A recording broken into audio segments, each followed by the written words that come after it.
Bienvenue dans cette nouvelle vidéo de Contre-champ politique. Le meurtre de Quentin. TF1 ouvre son journal dessus. France 2, 2 minutes. En toute fin. Après la météo. Est-ce que le service public cache certaines informations? Samuel Etienne, 17 ans de carrière à France TV, répond. Et ce qu'il dit sur la neutralité va vous surprendre. La neutralité, c'est un attrape-gogo. Ce qui se passe à l'Assemblée vous concerne, abonnez-vous, on vous montre tout. Ma première question s'adresse à vous, monsieur Etienne. Vous animez donc aujourd'hui sur YouTube une émission qui s'intitule La matinée Etienne. On lit les journaux ensemble. Sur Twitch, vous, lors de votre revue de presse, effectivement c'est la chaîne Twitch, lors de votre revue de presse, vous commentez l'actualité pendant à peu près 3 heures, sur la base notamment de mails que vous envoient les internautes. Et à ce titre, donc, vous avez l'habitude de hiérarchiser les informations comme sur un journal télévisé. J'aimerais donc avoir en première question votre regard sur la hiérarchisation de l'information qui a été opérée sur le service public. Vous êtes un ancien présentateur du 12-13 de France 3, vous avez présenté pendant longtemps la matinale de France Info, vous avez présenté le 6h Info de France 2. Aujourd'hui, vous êtes aussi une figure du service public avec Question pour un champion le week-end.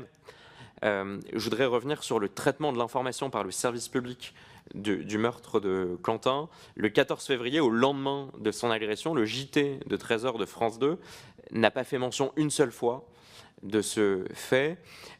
Lors du JT de 20h qui a suivi, il y a eu 2 minutes seulement qui ont été consacrées à ce sujet en toute fin du journal télévisé, alors même que le journal de 20h de TF1 ouvrait son journal sur ce sujet. Quel regard, vous qui avez été quand même un expert de l'information sur le service public, quel regard est-ce que vous portez sur cette hiérarchisation de l'information sur le meurtre de Quentin qu'on a pu observer sur le service public? Merci Monsieur le rapporteur pour cette question. Alors vraiment dans le cœur de tout ce qui me passionne, la question de la hiérarchie de l'info. Vous m'avez demandé des réponses courtes. Alors j'avais envie de vous répondre dans la mesure où je peux répondre brièvement. Alors, je pense que vous allez être content parce que je vais vous répondre très brièvement à celle-ci. Je ne suis pas salarié de France Télévisions.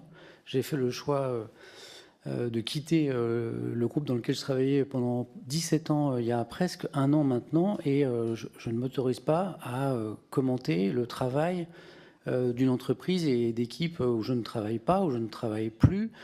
Et puis alors j'ai un autre souci, c'est que je ne regarde pas la télévision, jamais. Alors c'est un peu paradoxal parce que j'y travaille.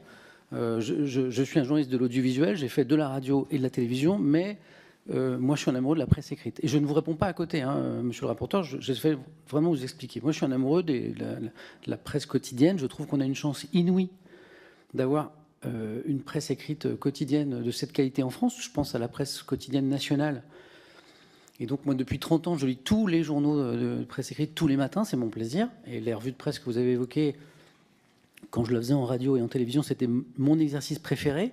Ce paradoxe d'être un journaliste audiovisuel, mais passionné de la presse écrite.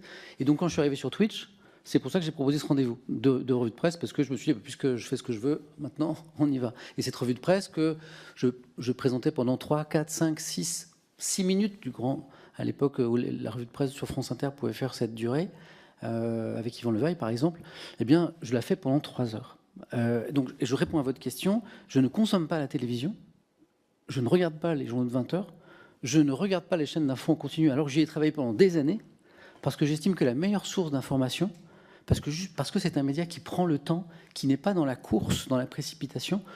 Hier matin, pendant ma revue de presse que vous évoquiez, j'étais interpellé par des viewers qui me disaient « Mais tu ne nous parles pas du Mexique ?» Vous savez, où s'est passé des choses en lien avec les cartels et des violences. Et effectivement, les journaux du matin n'avaient pas eu le temps de traiter cette information, puisque, alors que les médias audiovisuels, notamment les chaînes d'infos en continu, s'en étaient emparés. Et moi, je leur ai rappelé à ce moment-là ce que je rappelle toujours, c'est-à-dire que moi, je suis quelqu'un qui freine, qui a le pied sur le frein tout le temps sur l'info. Je leur dis, qu'est-ce qu'on a à perdre de perdre 1 heure, 2 heures, 3 heures, voire 24 heures pour traiter avec un minimum de recul l'information. Et le Mexique, j'en ai parlé ce matin avec un article du Parisien qui était plutôt bien fait.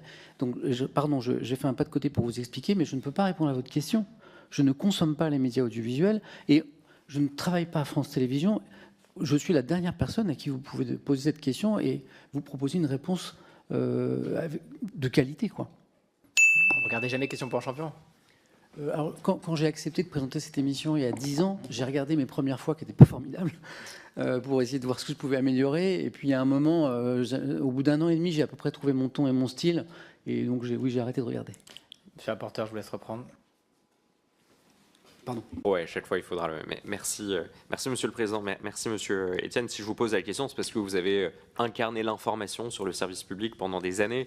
Donc sur cette question, qui est une question qui nous occupe, nous, dans cette commission d'enquête, de la hiérarchisation de l'information, de la sélection aussi des informations à présenter au public, je me permettais de vous présenter un cas d'étude que j'ai pu d'ailleurs poser aussi à d'autres dirigeants de l'audiovisuel public. Votre regard aurait été pertinent. Si je vous pose aussi la question, c'est parce que sur Twitch, lors de votre émission du 19 février 2026, donc il y a quelques jours à peine, vous avez déclaré au sujet de l'affaire de la mort de Quentin, je vous cite, la droite, l'extrême droite, vous faites la même chose, vous instrumentalisez cette affaire de la même manière. Fin de la citation. Est-ce que vous trouvez vraiment, quelques heures seulement, quelques jours seulement après la mort abominable de Quentin, que le principal sujet, ce soit une éventuelle instrumentalisation, ou c'est pas au fond l'ultra-violence de certains mouvements politiques qui viennent à tuer des gens pour leur pensée et leur engagement politique. Et donc c'est à peu près, ça en revient à ma première question sur la hiérarchisation de l'information sur le service public. Est-ce que vous pouvez peut-être nous éclairer sur cette analyse ? Sûr. Ma réponse en 2 temps, très court. La première chose, c'est que vous faites ce que je reproche justement d'une manière générale aujourd'hui à notre société, c'est que, donc vous m'avez cité, je n'ai aucun souvenir de cette phrase puisque mes lives durent 3 heures, donc je vous crois sur parole. Donc sur des mots que j'ai prononcés, alors j'analyse tous les jours en direct, sans notes, sans à brûle pour point l'actualité, donc vous m'en voudrez pas de me rappeler précisément de ces mots. Mais c'est vrai que ça rejoint quelque chose que j'ai dit effectivement, c'est-à-dire que moi j'ai regretté que la classe politique, une partie importante de la classe politique, alors j'ai vu les déclarations de certains élus, ça ne veut pas dire toute la classe politique justement, mais j'ai regretté que certains élus de tous bords d'ailleurs aient réagi très très vite à cette affaire, très très vite, alors que l'enquête était en cours, que le magistrat, enfin que le procureur chargé de l'enquête justement, dans sa première conférence de presse, était extrêmement prudent sur les informations, et je me suis dit, c'est quand même dommage que des représentants de la nation, je ne dis pas les représentants de la nation, mais que des représentants de la nation, de tous bords politiques, et déjà une lecture politique à nous apporter du sujet, alors même que l'enquête est en cours et que les premières arrestations n'avaient pas encore eu lieu. Je l'ai regretté parce que c'est effectivement ma vision de l'actualité. Je pense qu'on va trop vite, nous les médias et parfois aussi les politiques. Merci pour votre réponse. Je vous pose une question pour réagir aussi à vos propos liminaires. Vous expliquez que vous n'êtes pas salarié de France Télévisions. Bon, vous présentez encore Question pour un champion qui est diffusé le week-end, mais vous n'êtes pas salarié. Et je crois que vous avez dit dans votre propos liminaire que c'était un choix. Est-ce que vous pouvez nous en dire un peu plus sur ce choix ? Pourquoi ne pas vouloir rester salarié de l'audiovisuel public ? Est-ce que selon vous, il y a au fond une liberté supérieure à ne pas être salarié, être prestataire, à faire notamment vos émissions sur Twitch? Quelle est la différence? Quel degré de liberté ça vous apporte aujourd'hui de ne plus être salarié de l'audiovisuel public? Je pourrais en parler pendant des heures, je vais essayer d'être court. Moi, j'ai été salarié pendant 30 ans, et c'est 30 ans de bonheur. Enfant, je voulais être journaliste, c'était ce qu'on appelle une vocation, et j'ai eu la chance de faire ce métier, beaucoup de chance. En radio, en télévision, j'ai adoré toutes les rédactions où j'ai travaillé. Tout à l'heure, Monsieur le Président a rappelé quelques-unes des rédactions où je suis passé, mais il y en a d'autres parce que qui ont été importantes pour moi. Radio France Internationale, où j'ai travaillé 5 ans. iTélé, l'ancêtre de CNews, le groupe Canal+, pour lequel j'ai travaillé. Puis à France Télévisions, où je suis resté 17 ans. J'ai eu la chance c'est un terrain de jeu formidable, un groupe audiovisuel comme celui-ci, comme TF1 peut l'être par ailleurs, ou encore Canal+. C'est-à-dire qu'il y a plein de choses, du reportage, du documentaire, des émissions politiques, d'histoire. Et j'ai adoré tout ça. Mais j'ai découvert un peu par accident, lors de la crise sanitaire, cette plateforme Twitch. Et j'ai découvert cette liberté, cette ivresse incroyable de pouvoir enfin porter ces idées, finalement, ces idées de programme. Je vous parlais de cette revue de presse qui dure 3-4 minutes en radio ou en télé. Elle dure 3 heures. J'ai toujours voulu faire ça. Cette liberté, elle est incroyable. Je pense que je ne reviendrai jamais en arrière. Je pense que je ne redeviendrai jamais salarié d'une rédaction ou d'une chaîne. Donc oui, pour répondre à votre question, c'est très agréable, mais intellectuellement parlant, en gros, en télévision, par exemple, dans des chaînes importantes, quand vous avez une idée, vous la pitchez, vous devez convaincre une direction, des équipes, ça dure parfois des semaines, des mois, et puis souvent, il ne se passe rien, parce que l'idée n'a pas été validée. Sur les plateformes, sur les réseaux sociaux, qui sont bien critiquables par ailleurs sur d'autres aspects, notamment le fait qu'elles soient contrôlées par des pays étrangers, j'en parlais tout à l'heure. Vous avez une idée le matin, le soir elle est à l'antenne, parce que les moyens techniques sont extrêmement légers. Et puis vous êtes le présentateur, mais vous êtes aussi le rédacteur en chef et le directeur. Et en général, quand le présentateur Samuel Etienne demande l'autorisation au directeur Samuel Etienne de faire une émission, la discussion est assez rapide, quoi. Donc, oui, je trouve ça formidable, mais c'est pas parce que subitement j'ai une tribune.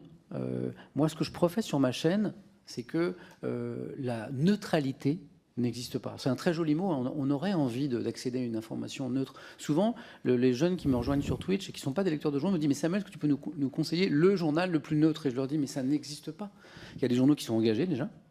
Voilà. L'Humanité, c'est un journal communiste qui l'affirme. Libération, c'est un journal qui ne cache pas être engagé à gauche. Le Figaro a fêté ses 200 ans récemment et j'ai beaucoup discuté avec les journalistes du Figaro à cette occasion et c'est les journalistes qui reconnaissent que leur journal a une ligne éditoriale conservatrice et libérale sur un plan économique. L'Opinion est un journal qui est assez proche des entreprises. La Croix est portée par des valeurs chrétiennes, etc.